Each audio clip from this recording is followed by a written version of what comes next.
एकदमै दुःखद घटना छ। आशा भोसले एकदमै युगान्तरमा एउटा जन्म लिने सिङ्गर चाहिँ गुमाएको छ संसारले। इन्डियाको उहाँ चाहिँ एकदमै राम्रो गानाहरू गीतहरू छन् उहाँहरूको। शताब्दीमै एक दुईजना यस्तो हुन्छन् जसले मान्छेको दिलमा दिमागमा छाप छोडेर जान्छन् भने जस्तै हो।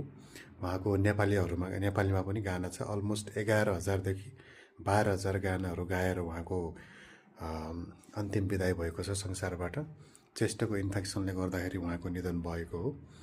नेपाली पनि गानाहरू उहाँको थुप्रै छ। एकदमै दुःखको खबर र सिङ्गर पनि एकदमै लेजेन्डरी हुन् उहाँ चाहिँ।